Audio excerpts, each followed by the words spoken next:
Podéis tomar asiento.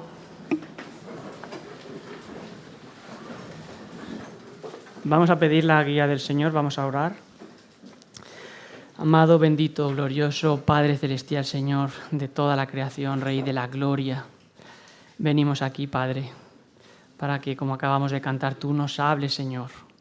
Necesitamos oír tu voz, no necesitamos oír la voz de los hombres. Queremos escucharte a ti, queremos ver tu gloria y te suplicamos, Señor, que tú, en el poder de tu Espíritu, nos ayudes a poner en práctica todo aquello que quieras cambiar en nuestras vidas en esta mañana. Padre, te rogamos también por aquellos que aún no han visto la gloria, la majestad, el poder y la belleza de Cristo, Señor. Te rogamos que tú quites ese velo que les impide ver para que puedan venir a beber de ese agua de vida eterna, Señor. Te rogamos que tú nos hables en esta mañana y te lo pedimos en el nombre de Cristo, nuestro Señor y Salvador. Amén. No sé si todos conocéis la película famosa Matrix. Estoy viendo aquí chicos más jóvenes que esa película, por lo tanto me voy a tomar la licencia de poder hacer un pequeño spoiler. En esta película de Matrix hay una guerra entre los seres humanos y las máquinas. Y las máquinas tienen a los seres humanos esclavizados y los utilizan como una especie de pila y están metidos en un sistema virtual, en un mundo que se llama Matrix, esclavizados. Entonces, en esta película, el protagonista, que se llama Neo, él comienza a ver que algo no va bien en el mundo, empieza a estar descontento y en un momento dado él es rescatado y liberado por seres humanos libres que le sacan de Matrix. Entonces él se une a la resistencia y lucha contra las máquinas. Entonces, en un momento dado en esta película, uno de sus compañeros, que se llama Zipper, otro hombre libre, que él no cree que Jesucristo... que no cree que Neo sea el elegido, yo tampoco lo creo porque es Jesucristo el elegido, perdonad.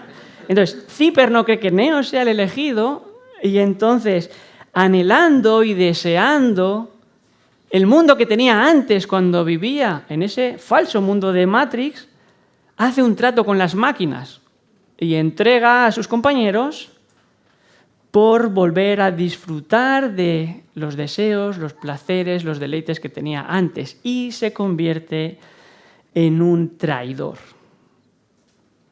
Entonces, Juan en esta mañana exhorta a todo cristiano a que no ame al mundo ni las cosas que están en el mundo para que no le pase como a este Zipper y se convierta en un desertor. Porque, hermanos, nadie que pone su mano en el arado y después mira para atrás es apto para entrar en el reino de Dios. Entonces, Juan nos está llamando a que miremos al apóstol Pablo y hagamos como él. Dejando atrás las cosas del mundo, mirando hacia adelante, alcancemos la meta, que es el reino de Dios y estar con Jesucristo en el reino de gloria para siempre. Vamos a leer el pasaje en 1 de Juan, capítulo 2, versículos del 15 al 17.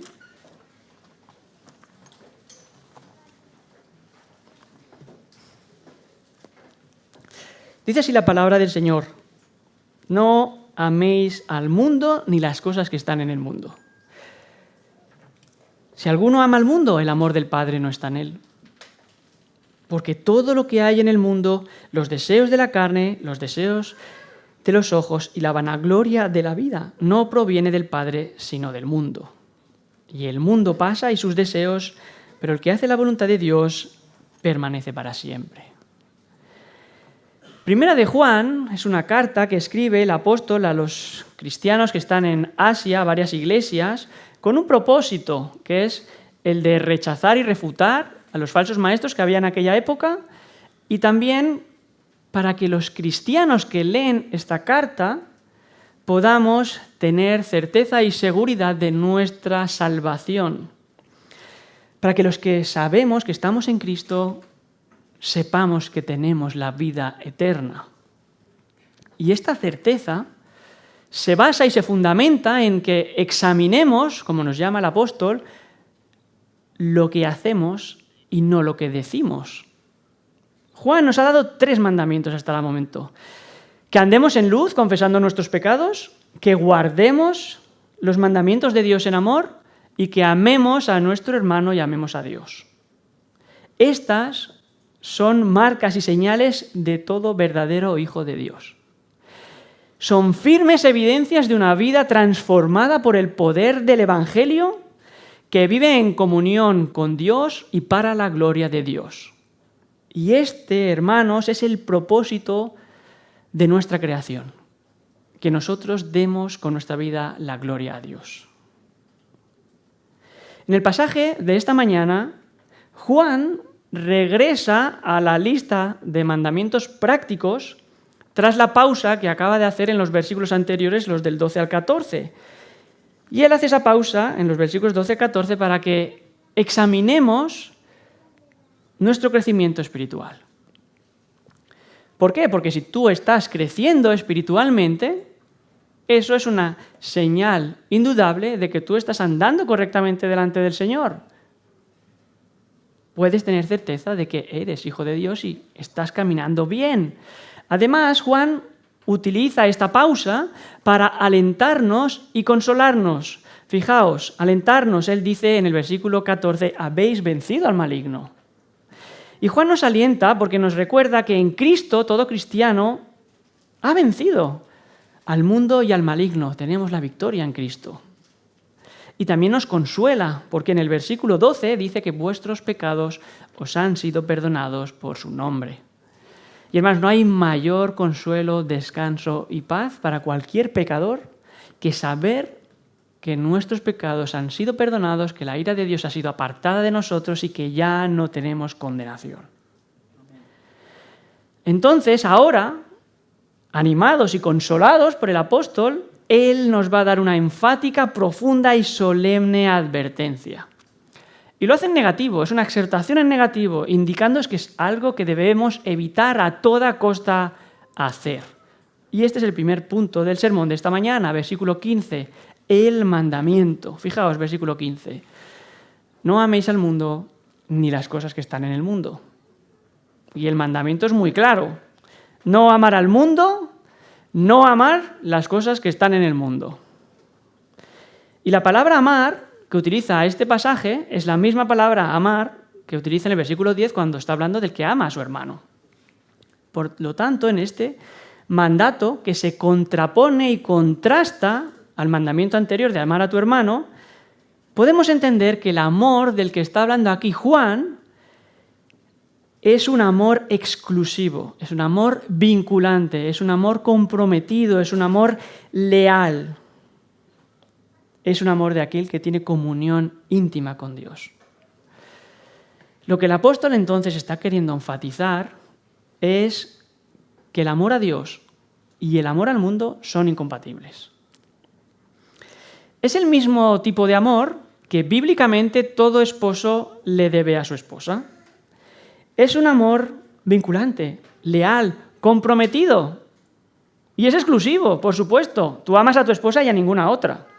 Y es un amor que permanece, perdura, no es temporal. Ha de permanecer. Entonces, si es tan claro este mandamiento de no amar al mundo ni las cosas que están en el mundo, ¿por qué hay tanta confusión? ¿Por qué hay tantos malentendidos con este mandamiento? Pues por dos principales motivos. El primero, por la tendencia natural que tenemos todos y cada uno de nosotros a querer autojustificarnos. Pensamos así, no tenemos que amar al mundo, no tenemos que amar las cosas que están al mundo, no tenemos que ser mundanos, vale.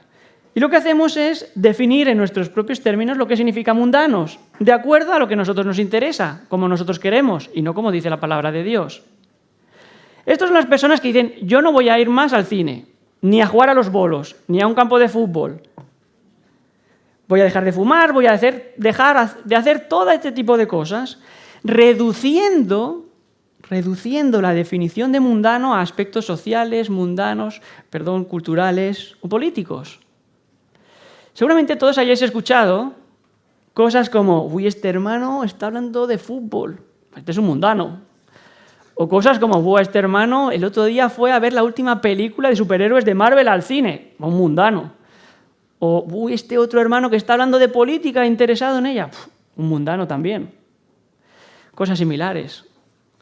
Fijaos que lo que están haciendo es denunciar y hablar enfáticamente contra la mundanalidad, pero de acuerdo a su propia definición de mundanalidad y no de acuerdo a lo que dice la palabra de Dios, que es ser mundano.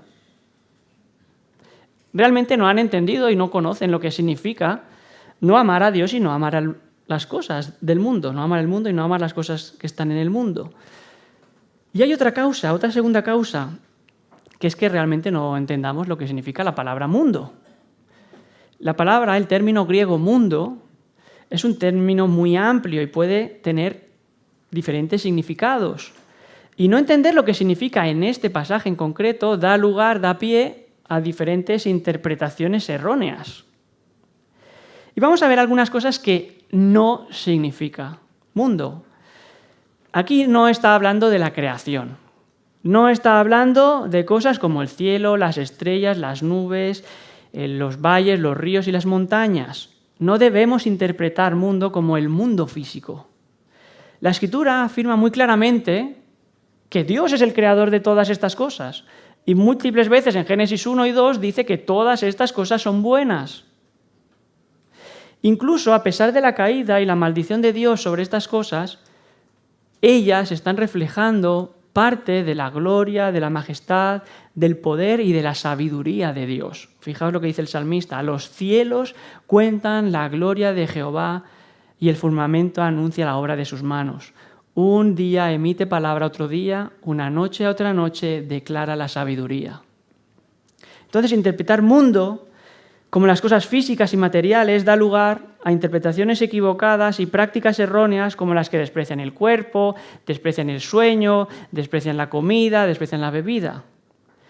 Le dice Pablo a Timoteo, hablando del contexto de la comida y la bebida, que todo lo creado por Dios es bueno y nada se debe rechazar si se recibe con acción de gracias.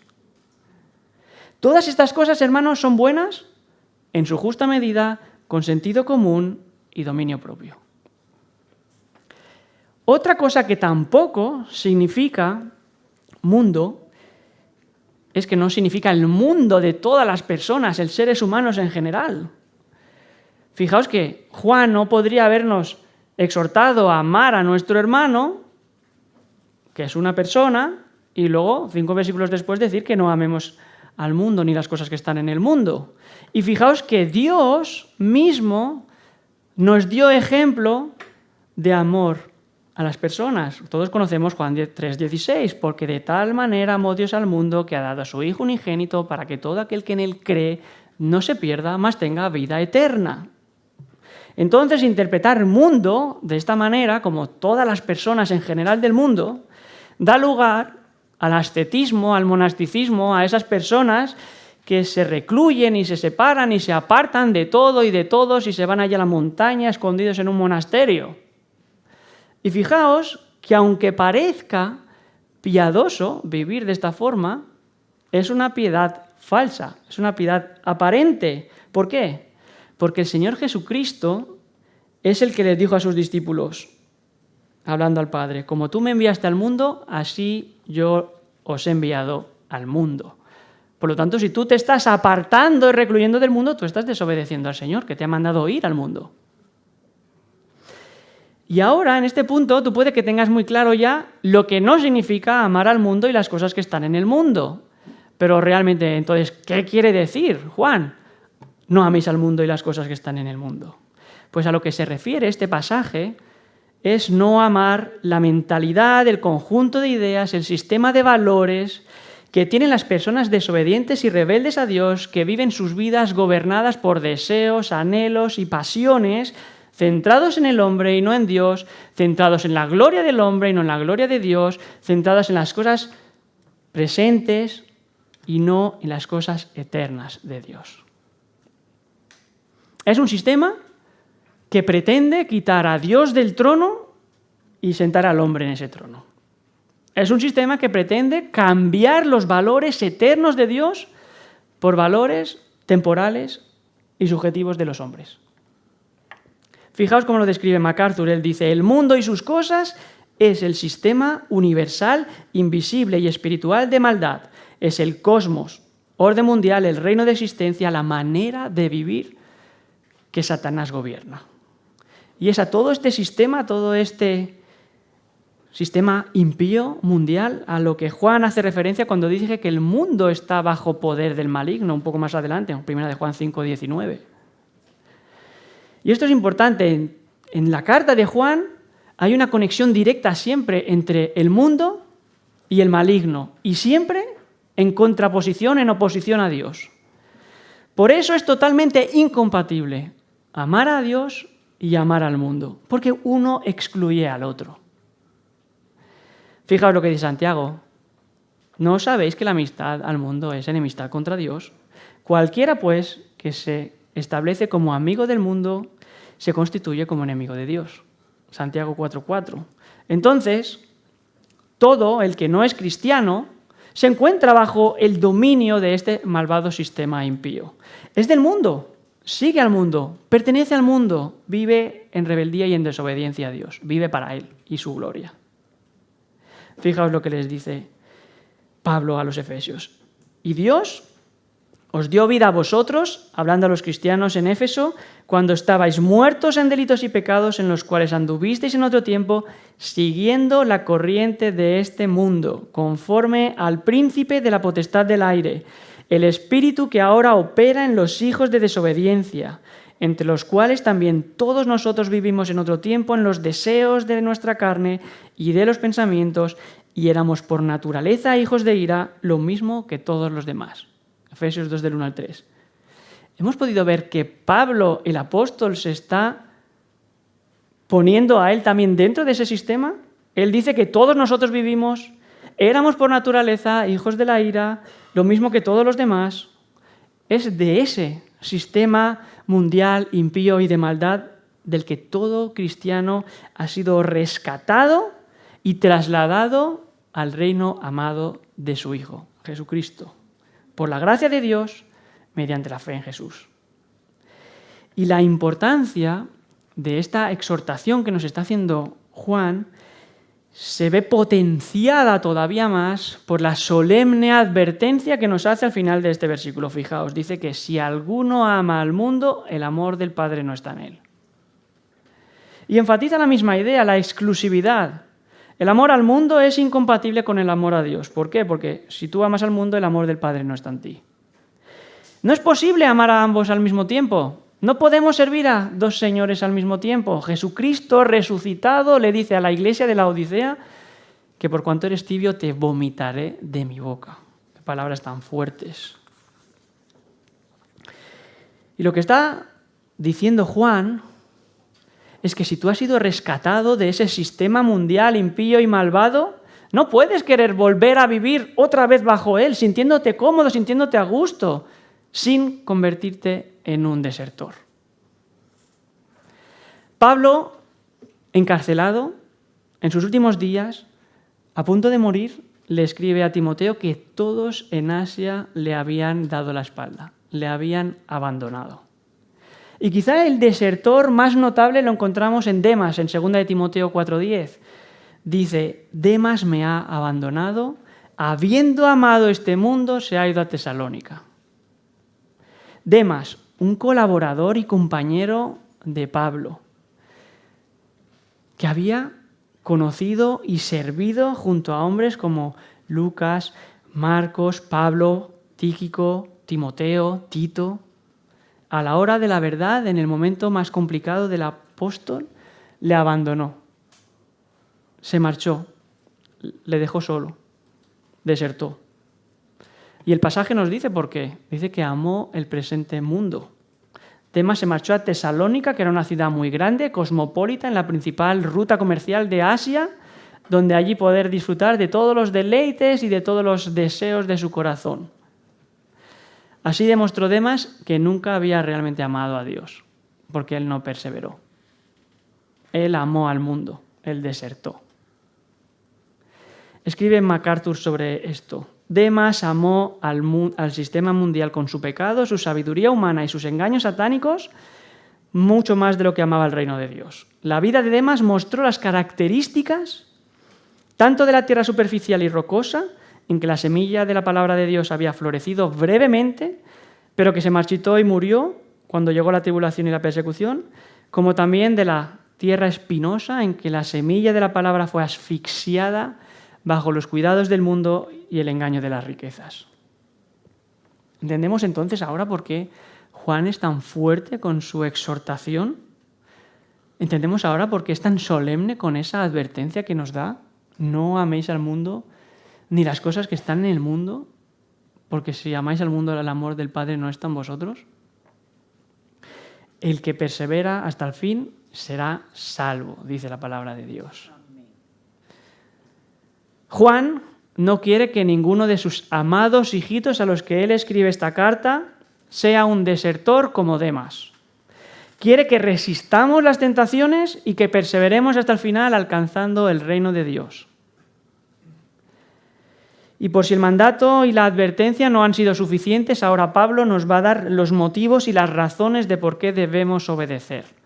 No améis al mundo ni las cosas que están en el mundo. Y este es el segundo punto del sermón de esta mañana. Versículos 16 y 17, las razones. Fijaos, versículo 16. Porque todo lo que hay en el mundo, los deseos de la carne, los deseos de los ojos y la vanagloria de la vida, no proviene del Padre, sino del mundo. Este es el primer motivo. Contamos aquí el versículo 16. Todo lo que hay en el mundo no proviene de Dios, proviene del mundo. Y está haciendo referencia a la procedencia opuesta y contraria de todo lo que hay en el mundo. Incompatibles, exclusivos, excluyentes. No podemos amar al mundo. No podemos amar las cosas del mundo y también decir que amamos a Dios. Lo que está diciendo Juan es: no ames al mundo ni ese sistema impío y malvado, porque no proviene de Dios, proviene del enemigo de Dios, del diablo, del maligno. Y hermanos, y esto es muy importante, aunque si tú eres un cristiano hayas sido rescatado del dominio de ese sistema mundial impío que tiene al mundo entero esclavizado, eso no quiere decir que seas inmune al mundo y sus tentaciones. Las cosas del mundo nos tientan, nos intentan seducir, quieren atrapar nuestros deseos para controlarlos, para apartarnos de Dios, para destruirnos. Entonces, ¿cuáles son esas cosas del mundo? O dicho de otra forma, ¿cuál es esa forma de vivir de todo aquel que vive según el mundo? Juan nos los describe con 3 amplias categorías, fijaos. Deseos de la carne, deseos de los ojos y vanagloria de la vida. Los deseos de la carne. Y la palabra deseos es una palabra enfática, es una palabra fuerte. Por eso en otras traducciones la traducen por pasiones, que es correcto también. Y describe un deseo intenso y apasionado que se basa en algún sentimiento o impulso concreto que puede ser bueno o puede ser malo en función de su origen. Y el pasaje nos dice los deseos de la carne, para que tengamos claro su origen, la carne. Y carne hace referencia a nuestra naturaleza humana, caída y corrompida. Y al estar en plural, deseos, aquí lo que Juan tiene en mente es un grupo de deseos y no solo la sensualidad. Es cualquier deseo que se origina en nuestra naturaleza, en nuestro propio corazón. El deseo se transforma en pasión cuando crece y toma control de tu corazón y eres incapaz de resistirlo ni de renunciar a él. Ahí se convierte en pecaminoso, ahí se convierte en un ídolo. Entonces Juan está hablando aquí, está describiendo a aquella persona que vive para satisfacer sus propios deseos naturales. Y aquí podemos pensar en aquel que vive sin poder dominar su deseo por comer o por beber. Hermanos, la glotonería, la palabra de Dios dice que es una actitud pecaminosa. Comer es lícito. De hecho, necesitamos comer para vivir. Pero no es lícito que te domine el deseo de querer comer tal o cual cosa. Eso no lo es, eso no es lícito. Nosotros comemos para vivir, pero no vivimos para comer. Aquí también está incluido aquel que vive controlado y dominado por el deseo de las riquezas y el afán de poseer cosas. Hermanos, el dinero en sí no es malo. Ningún cristiano mira su cuenta corriente, ve que está en negativo y dice: ¡wow! Estoy en negativo, estoy en números rojos. Nadie hace eso. El dinero no es pecado, pero el amor al dinero sí que lo es codicia, es avaricia. Y en esta categoría también podemos encontrar a todos aquellos que viven dominados por la búsqueda de emociones, por la adrenalina, por las emociones. O también aquellos que viven dominados por el entretenimiento y la diversión. Como si eso fuera el último fin de la vida, estar entretenido y divertirte y pasártelo bien. Y esto es especialmente fuerte y tentador cuando somos jóvenes. El propósito de la vida no es que tú estés divirtiéndote y entretenido. El propósito de tu vida es que tú des gloria a Dios que te ha creado para eso. La lista es muy amplia, podríamos continuar, pero el punto clave es el que resalta Santiago. Fijaos, él dice, cada uno es tentado cuando es llevado y seducido por su propia pasión, cuando la pasión ha concebido, hablando de cuando el deseo toma control entonces de tu corazón, da a luz al pecado y cuando el pecado es consumado engendra la muerte. Santiago 1, 14, 15. Entonces los deseos de la carne está hablando de aquella persona que está enfocada en sí misma y en sus deseos. La gratificación personal, el placer domina su vida. Es un estilo de vida característico de todo aquel que vive según el mundo. Y fijaos que la palabra de Dios exhorta a todos los cristianos a lo contrario. Dice, andad en el Espíritu y no satisfagáis los deseos de la carne, porque los que son de Cristo han crucificado la carne y sus deseos. Gálatas 5. Y hermanos, hay muchos cristianos que viven frustrados y que viven sin gozo y que se sienten menos piadosos porque tienen ciertos deseos en su corazón que les hacen tener dudas, que les hacen pensar, yo no soy cristiano con esto saliendo de mi propio corazón, que no he nacido de nuevo. Pero lo que hay que entender es que lo que tienen que hacer es luchar contra esos deseos, evitar que los controlen, rechazarlos, no dejarse controlar, sino crucificar esos deseos.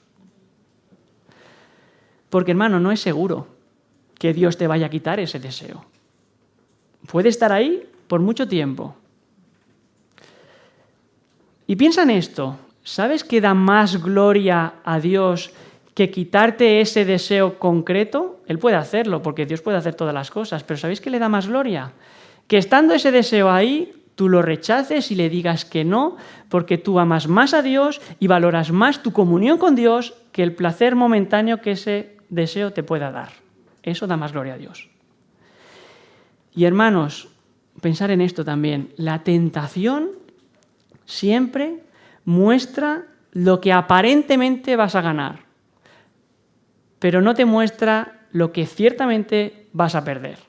Y lo repito, la tentación te va a mostrar lo que aparentemente vas a ganar, pero nunca te mostrará lo que ciertamente vas a perder.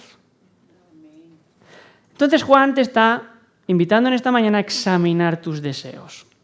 ¿Los dominas tú a ellos o ellos te están dominando a ti? Y hermano, se puede. El dominio propio es un fruto del Espíritu. Juan continúa y nos da una segunda categoría.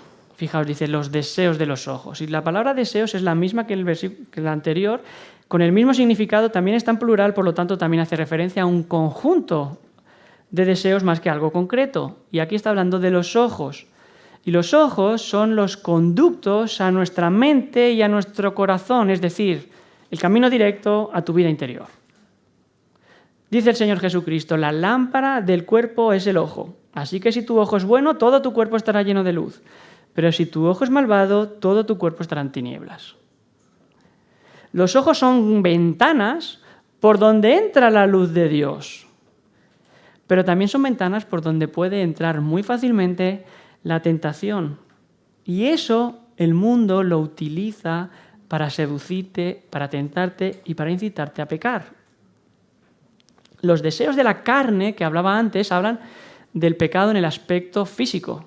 Pero los deseos de los ojos, está aquí hablando del pecado en un aspecto mental. Hermanos, utilizar mal nuestros ojos corrompe nuestro corazón y nuestra mente, los pervierte. Jesús advirtió, cualquiera que mira a una mujer y la desea, ya ha adulterado con ella en su corazón.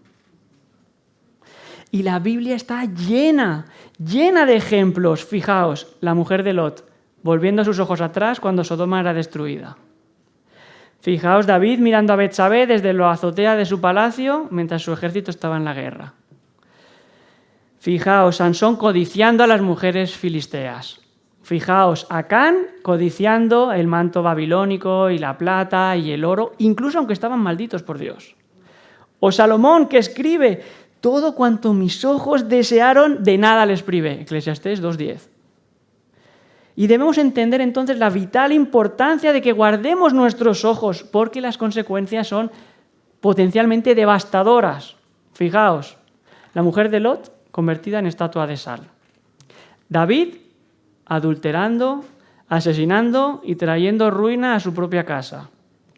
Sansón con los ojos arrancados, encarcelado e inmolándose a sí mismo. Acán apedreado y quemado junto a su familia. Y Salomón desviado, apostatando y dividiendo el reino. ¿Entendemos por qué Jesús dice que si tu ojo derecho te es ocasión de pecar, te lo quites y lo eches? Y no está hablando en sentido literal. Está diciendo que si tus ojos te están llevando a pecar, renuncia al deseo de tus ojos antes de que por seguir tus ojos tú vayas a pecar. Y tengamos esto muy presente cuando coloquemos nuestros ojos en lugares y cosas inapropiadas, porque nuestro tiempo está más lleno de esos lugares inapropiados que en ninguna otra época. Y fijaos lo fácil que es con un teléfono móvil con internet, con la televisión, con el cine, con la música, con los anuncios en una parada de autobús, en una revista, en un diario. Fijaos cómo está lleno el mundo de todas esas cosas. Y fijaos también que hay otra forma más sutil todavía en la que la tentación entra por los ojos y pervierte y corrompe tu corazón y tu mente. Fijaos, es cuando el deseo de los ojos, por lo que no tienes o por lo que el vecino tiene más grande o mejor que tú, te hace tener una actitud de insatisfacción y de ser desagradecido con lo que tú sí que realmente tienes. Y esto es muy evidente para todos aquellos que somos padres y tenemos niños pequeños. Porque ¿cuántos niños, teniendo la habitación llena de juguetes y de cosas, no quieren jugar con el último juguete que acaban de ver o con el juguete que tiene el otro niño de al lado? Y sin embargo, cuando lo tiene y lo consigue, pierde el interés, se cansa y ahora quiere otro diferente. Y hermanos, no nos engañemos, esto no solo les pasa a los niños. No solo ellos tropiezan con esto. Hermano, hermana, guarda tus ojos. No ames al mundo ni las cosas que están en el mundo, te está diciendo Juan. Y Juan te está llamando a ser muy, muy, muy cuidadoso con lo que estás colocando delante de tus ojos. Porque la tentación entra innumerables veces por los ojos. Y aquí hay una tercera categoría. Juan nos dice la vanagloria de la vida. Y vanagloria está hablando literalmente de la charlatanería, el alarde, el orgullo, la soberbia, la arrogancia. Y vida está haciendo referencia a un estilo de vida en concreto. Entonces, si juntamos los dos términos, tendremos que Juan está hablando de aquel que vive para la ostentación, para el alarde, para la apariencia de su estatus social.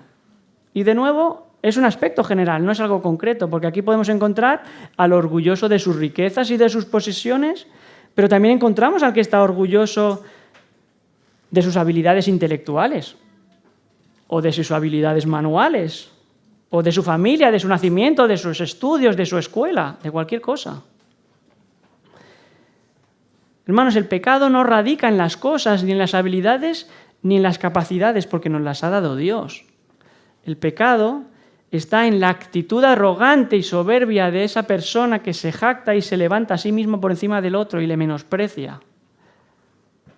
Ahí es la actitud pecaminosa. Se sienten bien cuando están por encima del otro. Y fijaos que eso es lo contrario de amar a tu prójimo. Es lo opuesto totalmente de ser humilde y agradecido del Señor. El mundo busca su propia gloria. Un cristiano busca la gloria del Señor. Y la palabra de Dios nos dice que todo aquel que se ensalce será humillado. Y todo aquel que se humilla será ensalzado. Entonces Juan te está pidiendo que reflexiones. ¿Te mueve el deseo de reconocimiento de las personas y de destacar por encima de los demás? ¿O tú tienes tu gozo completo reconociendo que todo lo que haces lo haces de corazón para el Señor y no para las personas? Deseos de la carne, deseos de los ojos y vanagloria de la vida. Y fijaos que esta táctica del enemigo es siempre la misma. Y la podemos rastrear hasta Génesis 3. Allí, en el jardín del Edén, la astuta y malvada serpiente utilizó esta misma triple tentación contra Adán y Eva para hacerlos caer. Fijaos, los deseos de la carne. Vio la mujer que el árbol era bueno para comer. Fijaos, los deseos de los ojos. El fruto del árbol era agradable a sus ojos. Y la vanagloria de la vida. Vio que el árbol era codiciable para alcanzar sabiduría y ser igual a Dios. Y funcionó. Ambos cayeron, no solo Eva. Ambos comieron, ambos fueron seducidos y atrapados, y la caída produjo un desastre cósmico que sumió al hombre en la esclavitud al pecado, en rebeldía contra Dios, apartado de su comunión y en un estado de condenación.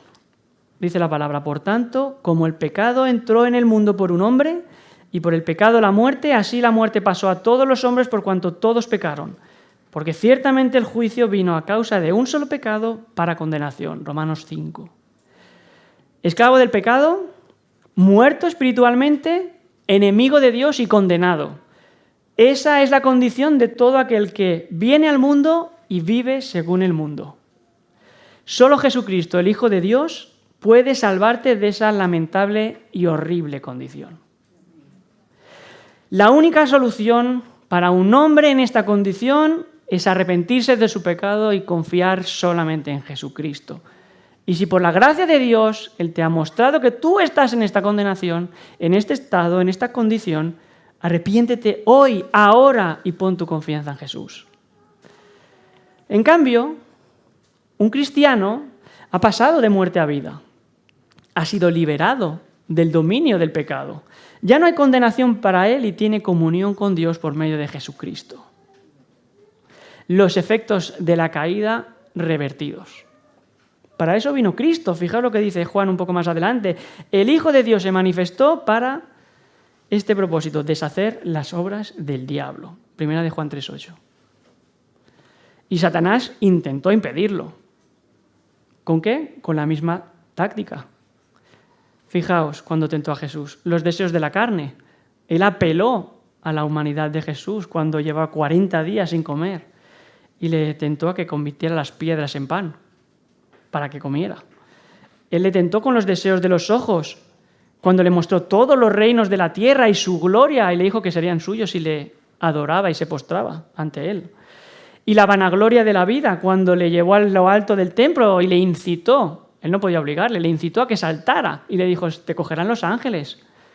Fijaos, la tentación es que cuando él fuera depositado en el suelo, él sería admirado por todo ese prodigio, por todas las personas que habrían visto eso, saltar de lo alto del templo y caer al suelo sin ningún rasguño. Pero el maligno aquí fracasó. Él falló. Él fue derrotado. Jesús ha vencido. Jesús ha vencido al mundo, dice la palabra de Dios.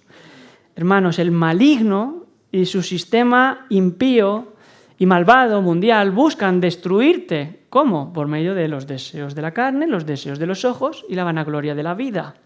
Esa es su forma de seducirte y de atraparte.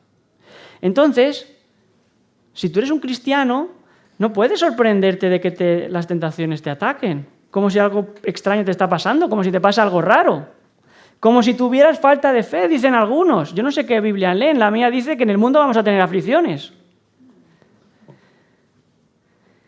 Entonces, si tú eres un cristiano, tú has sido liberado del poder del pecado porque has sido comprado por la sangre de Cristo, entonces tú tienes la capacidad de resistir las tentaciones del mundo. Y ¡guau! Puedo resistir las tentaciones del mundo, genial, pero ¿y cómo se hace eso? ¿Cómo se hace? ¿Cómo resistimos esas tentaciones? Pues mirando el ejemplo perfecto de nuestro Señor y Salvador Jesucristo. Él fue tentado en todo, pero sin pecado. Cada tentación del Señor fue rechazada, citando la verdad de la palabra de Dios. Santiago escribió: someteos al poder de Dios, resistid al diablo y el diablo huirá de vosotros. Juan quiere que no te dejes engañar. No ames al mundo y sus cosas, que no te seduzcan. Todas esas cosas provienen del mundo, no provienen de Dios. Entonces te está llamando a que examines tus motivos y tus deseos y reflexiones. ¿Qué es lo que estás amando?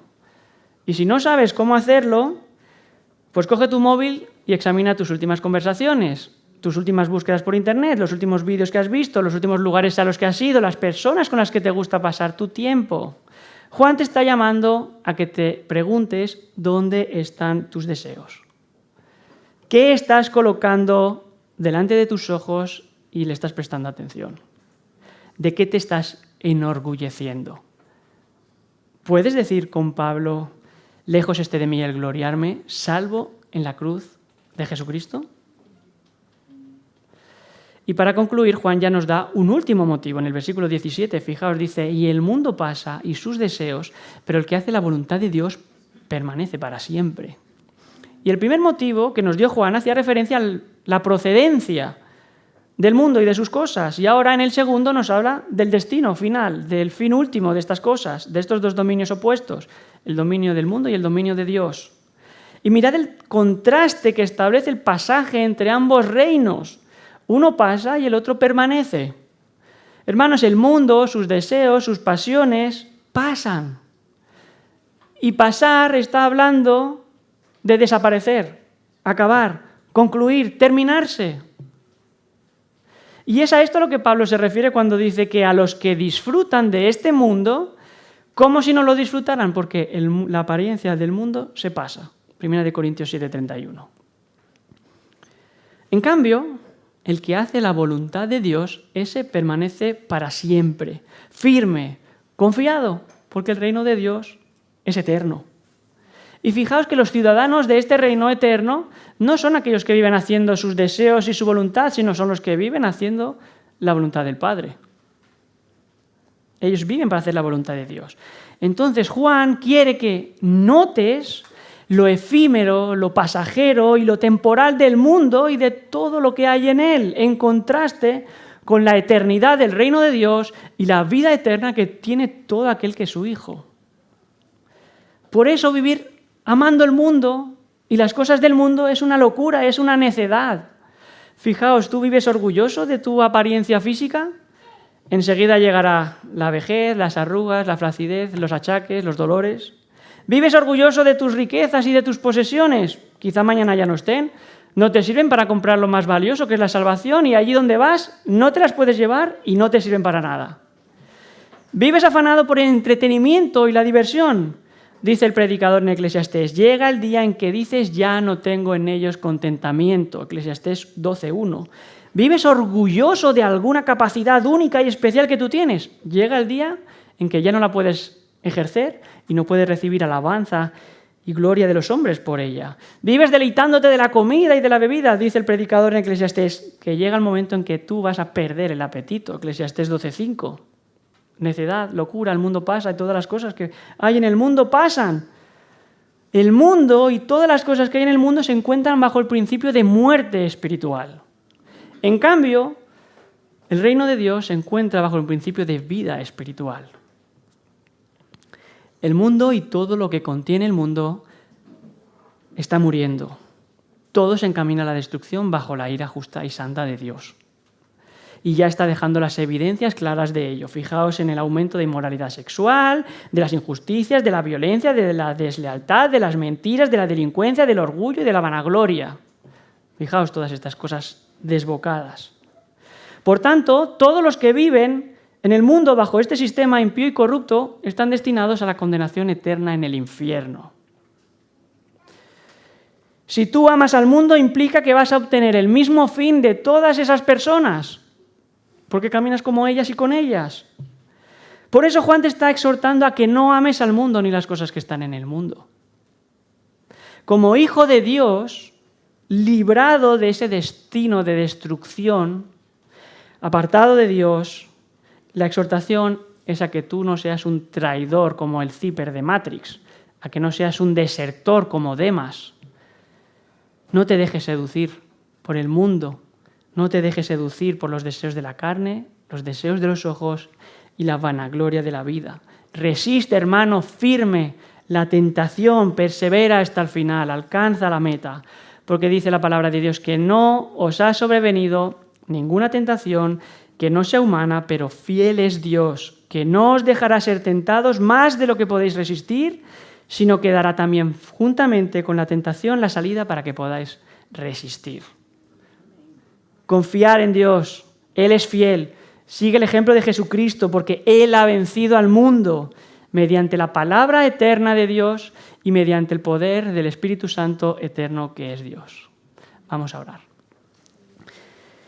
Bendito Padre Celestial, gracias Señor por tu palabra. Gracias Señor por tu obra en nosotros. Gracias Señor porque tú sigues hablando tan alto y tan claro como cuando tu palabra fue escrita.